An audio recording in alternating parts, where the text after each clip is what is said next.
Damn this heat, I can't breathe. Imagine that the longest day of your life could last not 24 hours, but an eternity. In 1944, for hundreds of thousands of prisoners in the Nazi Auschwitz camp, the very concept of time ceased to exist, giving way to an endless cycle of humiliation and survival. There are no calendars, clocks, or weekend plans here, only one goal: to make it to the next dawn. In this video, we invite you to immerse yourself in a day in the life of an ordinary prisoner of such a camp, to feel how human will can be broken or, conversely, strengthened in a single day. To understand what it means to wake up without a name, without a future, without any guarantee that you will live to see the evening, and still find the strength to get up. You are used to complaining about early mornings, traffic jams, or bad coffee. But now you will reevaluate the value of every minute of your past comfort. This is not just a story about suffering. It is an attempt to understand what keeps a person on the edge when everything around them is designed to turn them into a serial number. Watch this video to the end, and you'll understand the one thought that would keep you sane in a place where madness is the norm.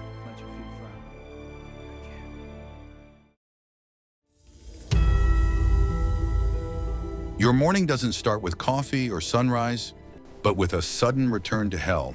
The siren breaks the silence of the barracks long before sunrise, at around 4 in the morning.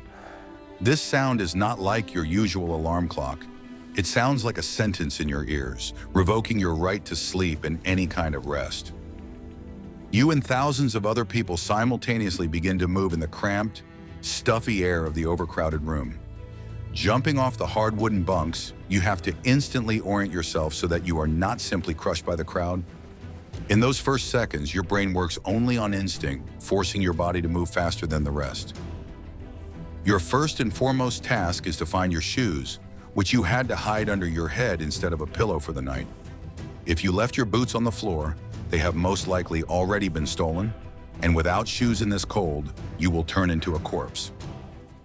Putting wooden clogs or old boots on your swollen, worn-out feet is the first torture of the new day. Every movement causes sharp pain, but you can't stop for a second. Chaos reigns around you in the barracks, people jostling in the narrow aisles trying to reach the exit. There is no room for apologies or politeness here. You have to fight for every inch of space with your elbows. The block leaders shout, urging you and those who linger to hurry up, using any means at hand to speed things up. In this commotion, it is important for you to keep what little you have: a spoon, a bowl, and a piece of bread if there is any left from the night before. Losing any of these things would be a disaster for you, one that cannot be remedied. The next stage of your morning routine is an attempt to clean yourself up in the complete absence of sanitation. In the washroom, you and hundreds of other people try to make your way to the few taps with ice-cold water. There is often not enough water, and you have to simply wet your face with dirty sludge from the floor to create the appearance of washing. Cleanliness here is not a matter of aesthetics for you, but a matter of survival, as a dirty appearance can attract the attention of the guards. You quickly rub your face and neck, trying to wash away sleep and fear, but the cold water only intensifies the tremors throughout your body. Making your bed becomes a difficult test for you, on which your life depends. You must smooth out the straw mattress perfectly and pull the blanket tight without a single wrinkle, as if you were in the best hotel. The guards check the beds with maniacal thoroughness, looking for the slightest violation of order. If they find even one uneven spot, the entire barracks will be punished, and it will cost someone their health. Your hands are shaking from the cold and tension, but you smooth out the rough fabric again and again. Breakfast, if you can call it that, is handed out to you in a hurry and eaten on the go. It's usually a mug of warm, murky liquid called coffee, although there have never been any coffee beans in it. This liquid does not fill you up, but at least it warms your insides a little before you go out into the cold. You can try to save this drink to wash your hands with or exchange it for something more valuable.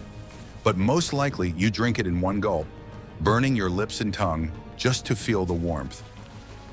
After your coffee, you line up inside the barracks before going outside. You stand in line with the others, trying to get a spot in the middle, where it's a little warmer from the bodies of your neighbors. If you end up on the edge, You take all the blows from the drafts and the anger of the guards. This is your silent struggle for a place where no one says a word, but everyone understands the stakes. You press your head into your shoulders, trying to become smaller, less noticeable, to blend in with the gray mass of identical robes. Leaving the barracks and stepping outside is a physical shock of cold that pierces the thin fabric of your striped robe. The temperature outside may be minus 10 or 20 degrees, but you are wearing no more clothes than you would in summer. The wind instantly blows away the last of the warmth accumulated during the night, and your body begins to shake uncontrollably. You take your first step into the darkness of the camp yard, lit only by the searchlights on the towers. The snow crunches or the mud squelches under your feet, but the cold is always the same. At that moment, you realize that you have a whole day ahead of you, full of pain, hunger, and uncertainty. You look at the sky, which is still black, and realize that the sun will not rise anytime soon. Around you are thousands of similar shadows, walking in the same direction, submissive and broken. But somewhere deep inside you, there is a spark of stubbornness that keeps you moving forward. It is not hope for salvation. It is your animal instinct that simply refuses to die right now. What do you think helped people find the strength to get up every morning in such conditions? Write your thoughts in the comments.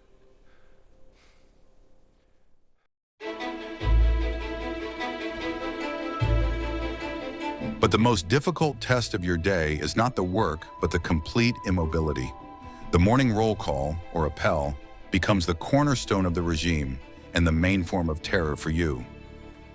You line up on a huge parade ground with thousands of other prisoners, forming neat squares and strict blocks.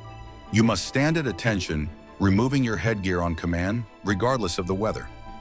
Any movement, cough, or attempt to adjust your clothing is punished instantly and severely. The roll call procedure can last for hours, turning into a sophisticated form of torture through cold and fatigue. The SS march along your rows, counting the living and the dead, and the numbers must match perfectly. If someone is missing or the count is off, the roll call starts over from the beginning. Time stands still for you, and the only sounds are the crunch of boots on snow and the shouting of numbers. You stand there, feeling your toes go numb, and pray that the arithmetic will add up the first time. The dead who died during the night in the barracks are also brought to the parade ground and lie next to your formation. They are still on the camp lists, so their presence at roll call is mandatory. You have to hold the dead if they cannot lie down or lay them in a straight line. You witness a gruesome spectacle where the line between life and death is completely blurred.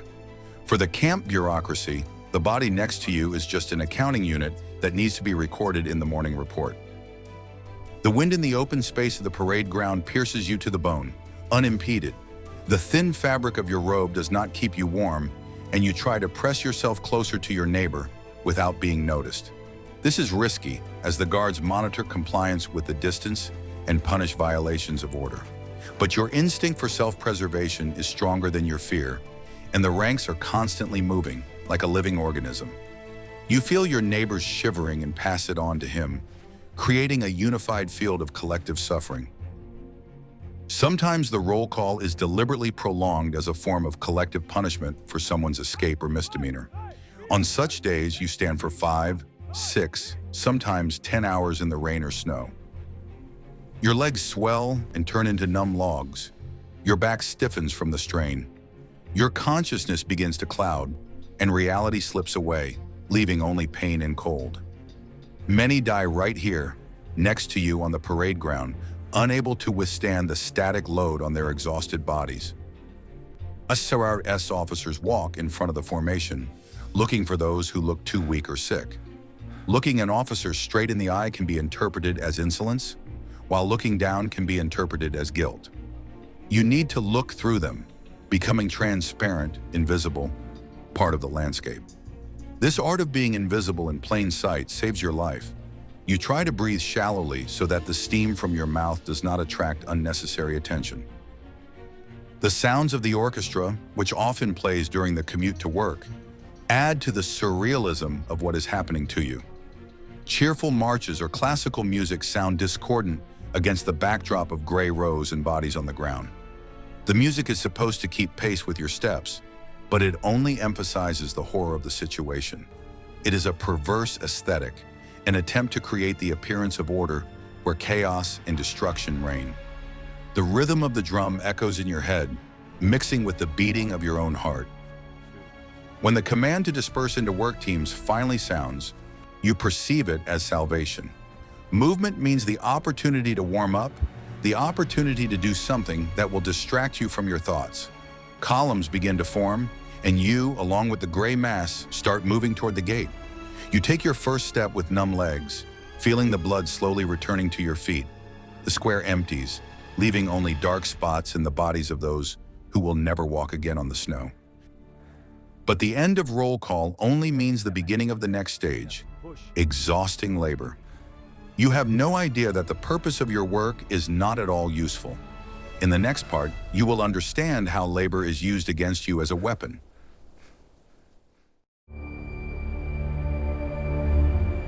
You will quickly learn a secret that will change your understanding of the meaning of human labor. Here, work is not a means of production for you, but a method of slow murder. The official term is destruction through labor, and it is carried out on you with German pedantry. You are forced to perform tasks that are physically exhausting and morally killing in their senselessness. You may carry heavy stones from one place to another, only to return them the next day. Your working day lasts from 12 to 14 hours without breaks. You have to work at a fast pace under the constant shouting and beatings of the capos. If you slow down, even for a second to catch your breath, it is considered sabotage. Your tools are often your bare hands or a primitive shovel, which is more of a hindrance than a help. Every movement requires enormous effort from your calorie-deprived body. It is especially hard for you when building underground tunnels or factories. In the dust without ventilation, you suffocate and lose consciousness from lack of oxygen. Stone dust clogs your lungs, eyes, and skin pores, turning you and other people into gray statues. There are no safety precautions here, and accidents happen all the time. If someone next to you is buried under the earth, the work does not stop for a minute. Your clothes quickly turn into rags that offer no protection from injuries and cuts from rocks and metal. Any scratch in such conditions can fester and become fatal for you due to the lack of medicine. You try to protect your hands by wrapping them in rags or paper found in the trash. But the sharp edges of stones and rusty metal tear through your protection in minutes. The pain becomes background noise that you get used to. The guards often organize sports during work. They make you run, do push-ups, or jump. This is done to finish off those who are still on their feet and to entertain the guards. Tired and hungry, you must perform meaningless exercises until you fall. Those who cannot get up are discarded and their fate is sealed. It is a game of survival where the rule is that there are no rules. Mutual assistance within your work team is a rare but precious phenomenon. If you are stronger, you can take on some of the burden of the weak when the overseer looks away. Someone may warn you of an impending inspection or help you up if you fall. These tiny gestures of humanity are dangerous, but they remind you that you are not alone. Solidarity becomes your only antidote to complete despair. In the evening, when the signal sounds to end work, a strange silence descends. You put away your tools and the columns form again to return to camp. The return journey is often scarier than the morning one, as you have no strength left. You literally carry your sleeping or dead comrades, supporting them under their arms. Returning to camp is not a rest, but merely a change of scenery. Like this video if you are impressed by the strength of spirit of people who are capable of resistance, even in such conditions.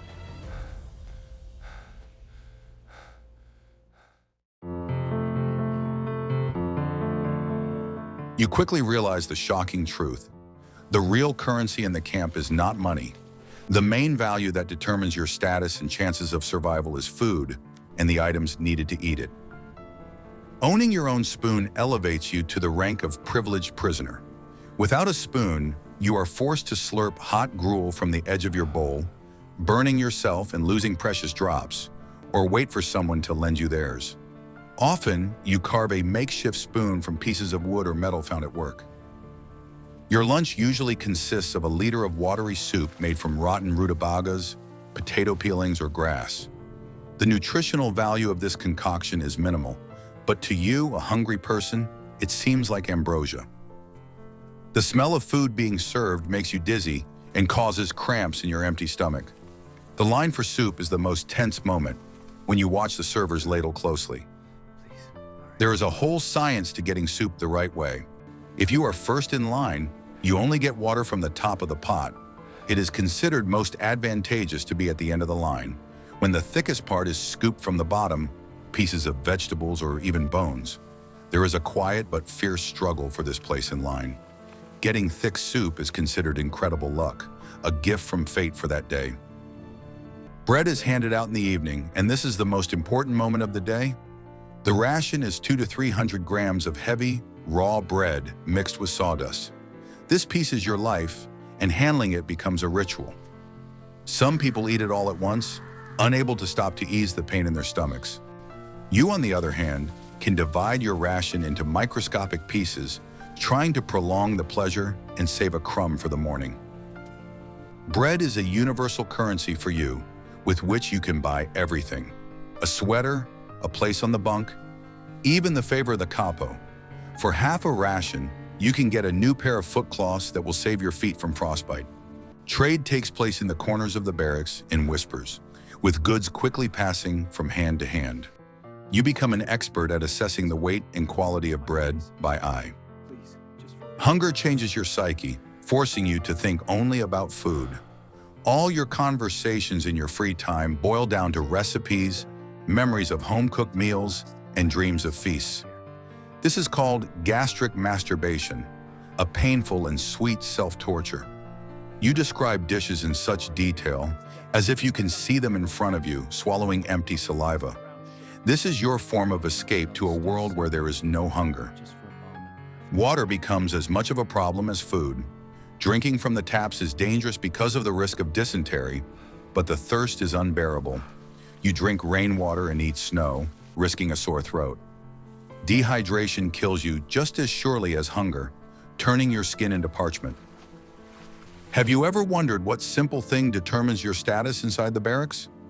Now you will learn about the internal hierarchy, which turns out to be tougher than prison.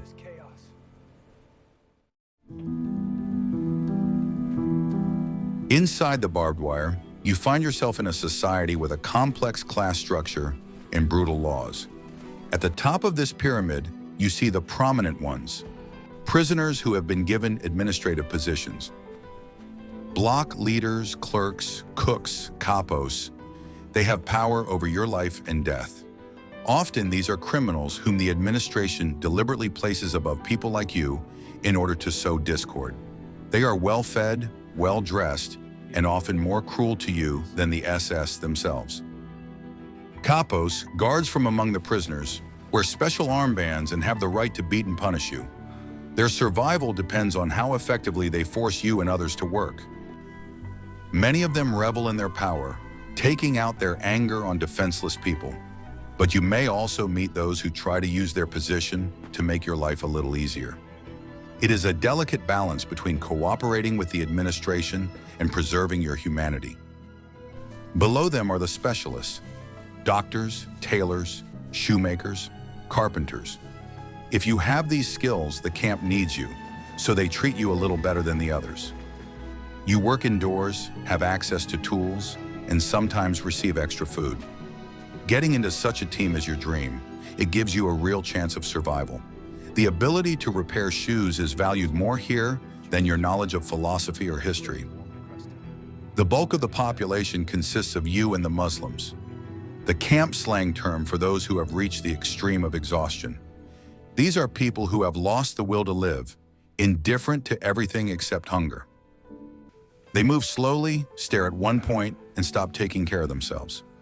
If you fall into this category, it is a death sentence, as there is practically no return from this state. You avoid them as if their apathy were a contagious disease. National groups often stick together, and you look for your own kind to create a closed community of mutual support. Poles help Poles, Russians help Russians, French help French. The language barrier becomes a serious obstacle for you, creating a Babylonian confusion in the barracks. The ability to understand German commands is critical to your survival. If you don't understand an order, you are the first to be beaten. Those who work in warehouses with the belongings of new arrivals, the so-called Canada, form a special caste. Tons of food, clothing, and valuables pass through their hands. They have the opportunity to organize underground trade and supply the camp with necessities. This is the richest and most risky job, as you can be shot on the spot for theft, but the risk is justified by the opportunity to live an almost full life. The intrigue and struggle for warm places in the barracks never stops. A place by the stove is expensive, and the upper bunks are more prestigious than the lower ones, where dust and dirt fall on you. Transfer to a better block can save your life, while being sent to the punishment squad is a death sentence. You are constantly playing a game of chess with death. You never know which of your neighbors might be an informer. The administration encourages snitching with extra rations or privileges. Sometimes you fear your fellow inmates more than you fear the guards. You can't trust anyone except your trusted friends with whom you've gone through hell.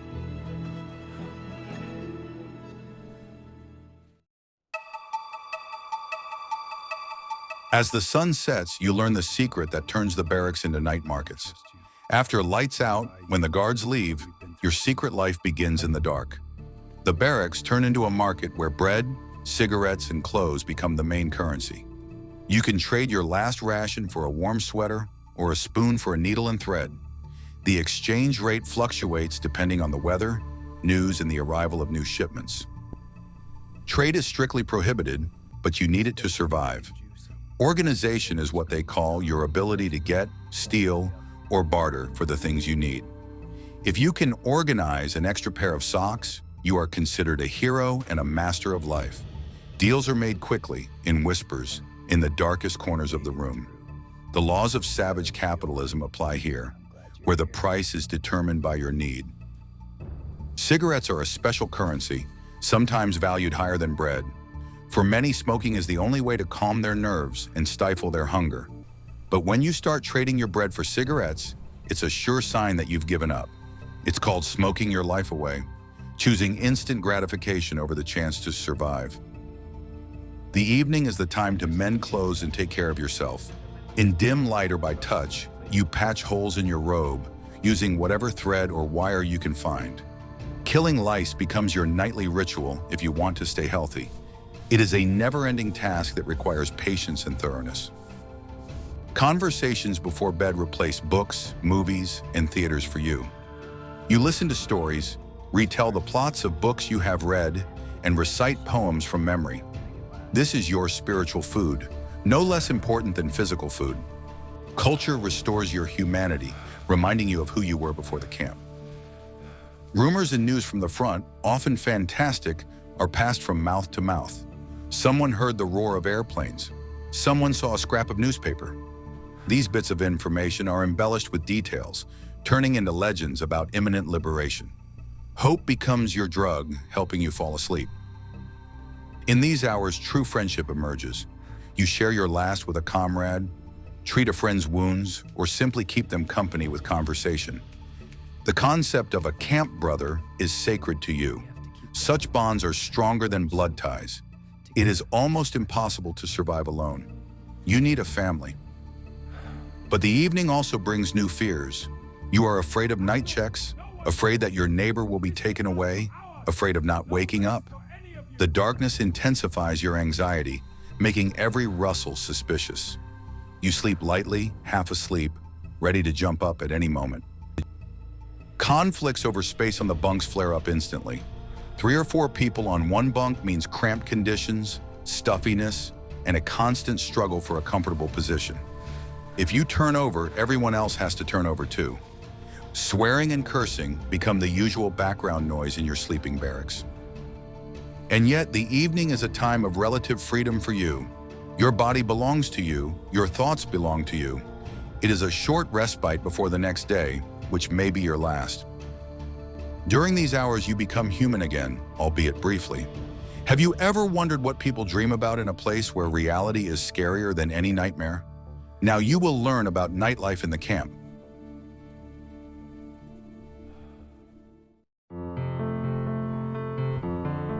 Night in the camp never brings you complete peace and quiet.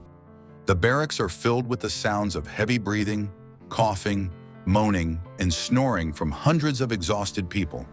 The air is stuffy, heavy with the smell of unwashed bodies and damp clothes.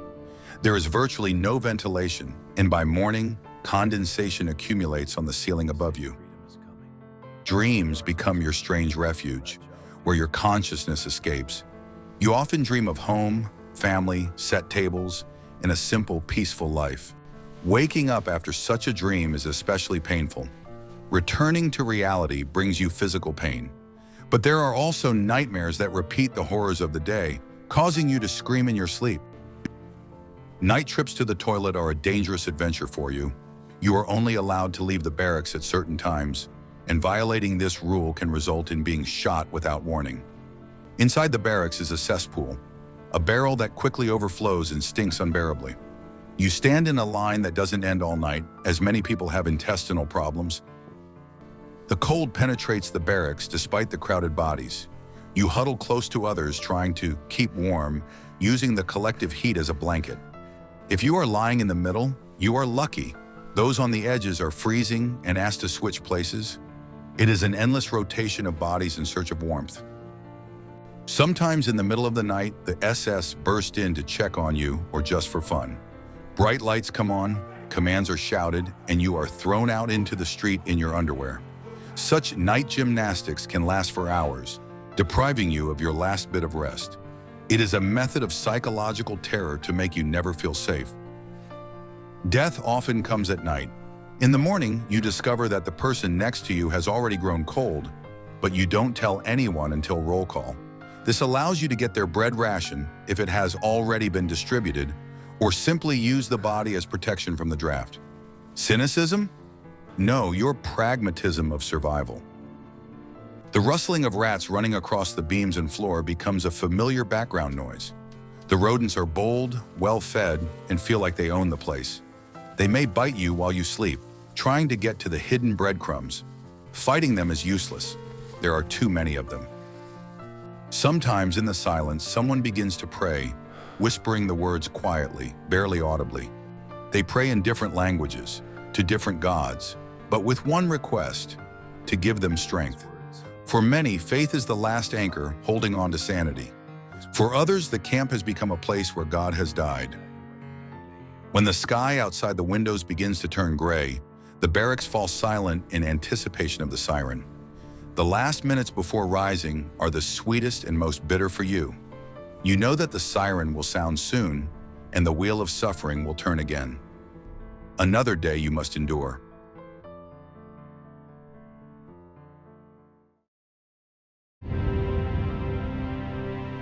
You have lived just one imaginary day in the hell of 1944, a day that was reality for millions of people.